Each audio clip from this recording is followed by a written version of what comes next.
Global mood माहौल बिगड़ा हुआ है, वैसे भी कल भी बिगड़ा ही हुआ था जिस समय हम क्लोज कर रहे थे, बाकी सारे मार्केट्स नेगेटिव थे, पर उसके बीच में भारतीय बाजार थोड़ा स्टैंड आउट करे, ये वन ऑफ की तरह समझे या फिर ऑलरेडी ये ग्लोबल बिकवाली में हम ज्यादा अंडर परफॉर्म कर चुके हैं तो शायद अब हम थोड़ा स्टेबल रहेंगे, कैसे समझें इसे सर? देखिए दीप, ग्लोबली भी आप देखें तो बाजार अगर आप देखेंगे तो नेस्डेक आपको कमजोर दिखेगा, डाउ उतना कमजोर नहीं है। वैसे ही हाल आप देखें तो मिला जुला सा दुनिया भर के बाजारों में मुझे नहीं लगता कि भारतीय बाजार और दुनिया भर के बाजारों में कोई खास फर्क है। वहां पर भी सुस्ती है, यहां पर भी सुस्ती है। थोड़ा सा रुझान अगर आप देखें तो ऊपरी स्तरों पर बिकवाली का रुझान अमेरिकी बाजारों में भी है, हमारे बाजारों में भी है, लेकिन कोई जोर से टूट रहे हो, बड़ी गिरावट के संकेत दे रहे हो, वैसा बिल्कुल भी नहीं। जहां भी आपको लगता है कि थोड़ा मामला बिगड़ेगा, जैसे कि फेड की मीटिंग के वक्त ऐसा लगा कि फेड कह रहा है कि भाई महंगाई बढ़ेगी लेकिन हम ब्याज दरें नहीं बढ़ाएंगे, एक दिन झटका सा लगा लेकिन वापस से रिकवर होकर हाई बना दिए। हाई बनाने के बाद फिर से अमेरिकी बाजार थोड़े सुस्त होते हुए दिख रहे हैं। तो कमोबेश आप ये कह सकते हैं कि रेंज मार्केट है और न बहुत तेजी के मूड में है न बहुत मंदी के मूड में, और ये संकेत आपको अमेरिका से और बाकी ग्लोबल मार्केट से मिल रहे हैं। एग्जैक्टली वैसे ही संकेत आपको हमारे बाजारों के भी मिल रहे हैं। ऊपरी स्तरों पर प्रॉफिट बुकिंग आ रही है, बाजार धीमे धीमे नीचे सरकते हैं लेकिन इंपॉर्टेंट लेवल से सपोर्ट लेकर वापस स्ट्रांगली ऊपर भी आते हैं। वैसे ही संकेत आपको तीसरा जो बड़ा संकेत है आपके लिए एफआईएस के फिगर का, वहां भी आते हुए दिख रहे हैं। थोड़े दिन बिकवाली करते हैं, वापस से खरीदारी का मूड बनता है, फिर हल्की फुल्की बिकवाली। तो आप ये कह सकते हैं कि कहीं भी किसी भी तरफ बाजार में एकदम साफ डायरेक्शन नहीं है कि बाजार क्या तेजी से टूटना चाहते हैं या वापस तेजी से बढ़ना चाहते हैं। इसका मतलब सिंपल है, यहां पर बाजार टाइम वाइज करेक्शन देना चाहते हैं, यानी कि इन लेवल्स के आसपास वक्त बिताना चाहते हैं। और ये वक्त बिताने की रेंज आपको थोड़े से हफ्ते, 2 हफ्ते, 3 हफ्ते की हो सकती है। रेंज पॉइंट्स के लिहाज से निफ्टी पर देखें तो 700-800 पॉइंट की हो सकती है, जिसके बीच में बाजार वक्त बिताने की कोशिश करे। तो टाइम वाइज करेक्शन, और इसके साथ ही एक चीज और जोड़ लेनी चाहिए, जो ये कि मार्च का महीना है दीप, और मार्च के महीने में आमतौर पर ट्रेडिंग एक्टिविटी, इन्वेस्टमेंट एक्टिविटी कम हो जाती है। वो हम सब देखते हैं और वो आपको वॉल्यूम्स में नजर भी आ रहा है, वो आपको पार्टिसिपेशन में नजर भी आ रहा है। तो ओवरऑल आप ये कह सकते हैं कि थोड़ा सुस्ती का माहौल है, थोड़ा कम इंटरेस्ट का माहौल है, थोड़ा सा मेरे ख्याल से अप्रैल के पहले हफ्ते से फिर उसके बाद बाजार में ट्रेडर्स फिर से पूरी तरह से लौटते हुए नजर आएंगे। एफआईज भी फुल फ्लेज एक्शन में होंगे और मार्च के आखिर में 31 मार्च में एनएवी के लिहाज से थोड़ा बहुत जो एक्शन होना है फंड्स की तरफ से वो होगा। लेकिन अब से लेकर 4-5 ट्रेडिंग सेशन आपको थोड़ी सुस्ती भरे निकालने हैं और पूरे एक्शन के लिए फिर अप्रैल के महीने से तैयार होना है। तो ग्लोबल मार्केट्स, एफआईज का एक्शन, हमारे बाजार सारे सीमित दायरे में सुस्ती के मूड में। तो इसलिए अगर आपको ये लगता है कि बाजार का डायरेक्शन साफ नहीं है, बाजार का डायरेक्शन बेहद साफ है। ऊपरी लेवल पर आपको बेचना है और जब भी आपको एक अच्छा करेक्शन दिखे, इंपॉर्टेंट सपोर्ट लेवल से खरीदना भी है। दोनों तरफ ट्रेडिंग के मौके हैं। बाजार ऐसे में आपका कन्विक्शन टेस्ट करेगा, आपको सही स्टॉक या सही सेक्टर में होना है, तेजी या मंदी की तरफ। तो एक ही दिन आपको दोनों तरफ के ट्रेड मिल सकते हैं, तेजी के भी, मंदी के भी, और मुझे लगता है ये जो क्रम पिछले कुछ दिनों से चल रहा है वही बरकरार भी रहेगा। तो यहाँ पर शॉर्ट नहीं करना चाहिए, और दूसरी बात है कि हल्की फुल्की शॉर्ट्स काट भी लेनी चाहिए, क्योंकि एकदम इंपॉर्टेंट सपोर्ट लेवल के आसपास निफ्टी बंद होता हुआ दिख रहा है।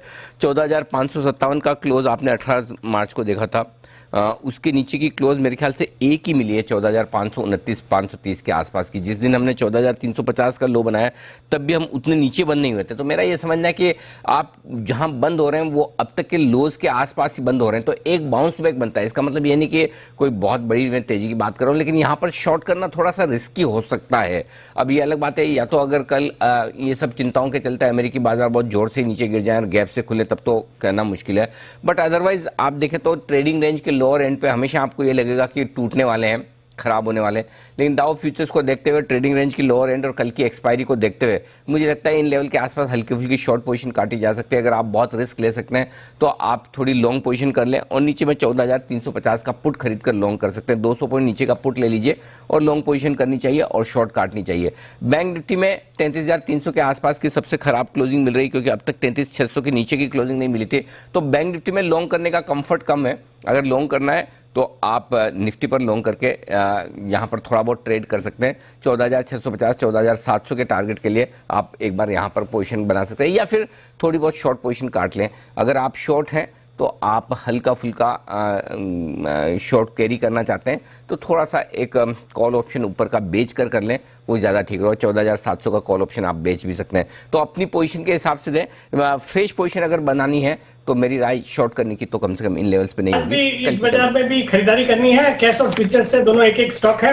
अब बाजार में स्टॉक स्पेसिफिक एक्टिविटी है, हालांकि ठीक है, थोड़ा कॉशियस जरूर रहना, बिकॉज जिस तरह से ये कोरोना के केसेस बढ़ रहे हैं, इसी की चिंता को लेकर दुनिया भर के बाजारों में थोड़ी बहुत बिकवाली चल रही है। बट मुझे लगता है चूंकि अभी वैक्सीन भी आ गई है, it should not be as severe as it was earlier, तो मुझे लगता है कि we would be back in the normal course. तो उस लिहाज से खरीदारी करने की सलाह है। एक कैश मार्केट का स्टॉक है और एक F&O का स्टॉक है। बात करें कैश मार्केट के स्टॉक के साथ, बताएं सर। अनिल जी, जो आज का कैश मार्केट का स्टॉक है, एक फार्मा कंपनी है, कंपनी का नाम है IOL केमिकल्स। ये कंपनी इबुप्रोफेन बनाने वाली एक दिग्गज कंपनी है। ये जो प्रोडक्ट है ये पेन किलर के रूप में यूज होता है और पैरासीटामोल में भी लगता है। और हमने देखा पिछले कुछ दिनों में पैरासीटामोल की डिमांड बहुत बढ़ी और उसके जो दाम है बहुत ही बढ़ गए हैं। मतलब आज सुबह मैं आपको भी सुन रहा था, शायद आपने लॉरस लैब्स का जिक्र किया या ग्रेन्यूल्स इंडिया का जिक्र किया था, जो कि पैरासीटामोल के कारण काफी अच्छा चलना चाहिए, स्टॉक भी अच्छा कर रहा है। तो वैसा ही एक स्टॉक IOL केमिकल है। बाकी दमदार फंडामेंटल्स है।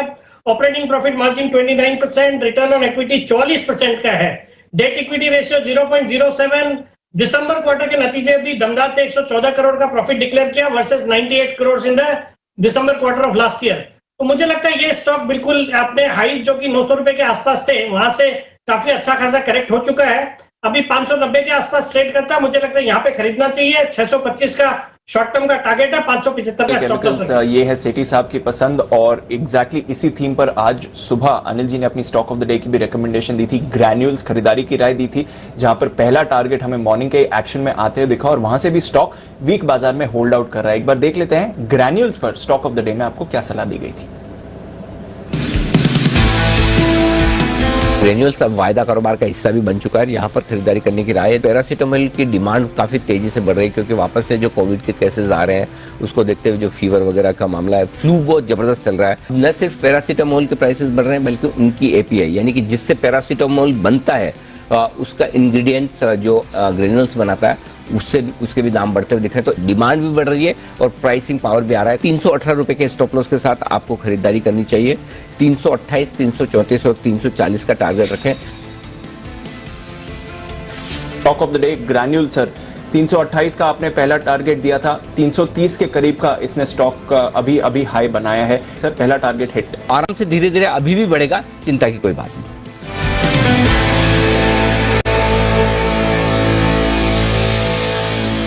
होल्ड करके चलें, चिंता की कोई बात नहीं है। पहला टारगेट हिट हुआ, उसके बाद बाजार के मूड माहौल से थोड़ा फिर से डिप मिला है। अगर आप चाहें, जैसा अनिल जी सुबह कह रहे थे, पोजिशनली भी लेकर चले, एक्शन बन रहा है और सेठी साहब का भी समर्थन मिल रहा है कि ये थीम पैरासीटामोल API बनाने वाली ये कंपनीज, वहां पर एक्शन फिर से आते हुए दिखेगा, जिस तरह से डिमांड और प्राइसेस दोनों में ही बढ़त हुई है।